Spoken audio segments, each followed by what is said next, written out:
Hello, myself Yogesh Garg, Faculty of Applied Science Department, welcomes to our YouTube channel RPIIT Academics.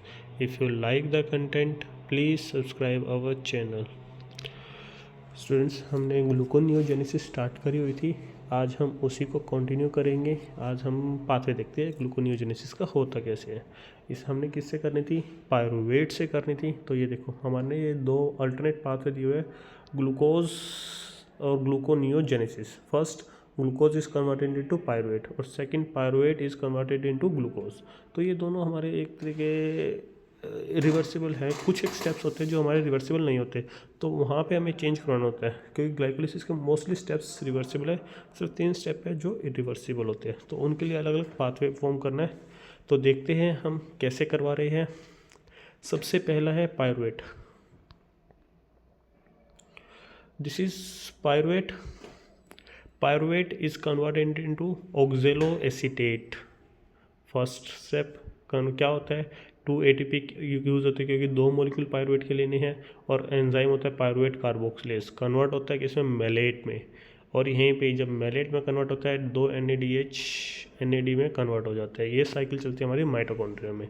फिर mitochondria से हमारा maleate बाहर आ जाता है, जो हम क्रैब साइकिल पढ़ेंगे। क्रैब साइकिल के अंदर हमें पता चलेगा ऑक्जेलो एसीटेट और मेलेट ये कैसे प्रोसेस चल रही है, क्योंकि एक का प्रोडक्ट दूसरे के लिए सबस्ट्रेट है। ठीक है, तो इस तरह से हमारा यूज़ हो सकते हैं ये। अब मेलेट फिर कन्वर्ट होता है हमारा किसमें? ऑक्जेलो एसीटेट में। रीज़न क्या होता है? ऑक्जेलो एसीटेट जो होता है हमारा माइटोकॉन्ड्रियल मेम्ब्रेन के इम्परमिएबल होता है, वो माइटोकॉन्ड्रिया से बाहर नहीं आ सकता। अब ऑक्जेलो एसीटेट हमारा बन रहा माइटोकॉन्ड्रिया में, क्योंकि पायरुवेट भी वहीं बन रहा है, तो हमें उसको बाहर लाने के लिए पहले कन्वर्ट करते हैं मेलेट में। फिर मेलेट जैसे ही बाहर आता है, फिर वापस वो कन्वर्ट होता है ऑक्जेलो एसीटेट में।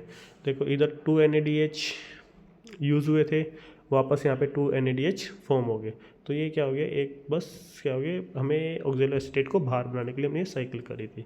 फिर ऑक्जेलो एसीटेट कन्वर्ट होता है फॉस्फोइनोल पायरुवेट में। ठीक है, और 2 GTP कंज्यूम हो जाते हैं इसमें, 2 GTP में। फिर फॉस्फोइनोल पायरुवेट कन्वर्ट होता है 1,3-bis फॉस्फोग्लिसरेट में। और क्या होता है इस स्टेप पे? 2 ATP कन्वर्ट होता है 2 ADP में। फिर 1,3-bis फॉस्फोग्लिसरेट कन्वर्ट होता है ग्लिसरल्डिहाइड 3 फॉस्फेट में। अब ये स्टेप जो हमने इधर देखो, ये स्टेप था ग्लिसरल्डिहाइड 3 फॉस्फेट और डाईहाइड्रोक्सी एसीटोन फॉस्फेट, 2 बनते थे। सेम यहाँ पे भी यही 2 स्टेप होते हैं। 1,3-bis फॉस्फोग्लिसरेट ग्लिसरल्डिहाइड 3 फॉस्फेट में कन्वर्ट होता है, या डाईहाइड्रोक्सी एसीटोन फॉस्फेट में कन्वर्ट होता है। ये दोनों रिवर्सिबल है। वापस ये दोनों आपस में ग्लिसरल्डिहाइड 3 फॉस्फेट और डाईहाइड्रोक्सी एसीटोन फॉस्फेट मिल के बना लेते हैं fructose 1,6-bis phosphate. Fructose 1,6-bis phosphate बन गया।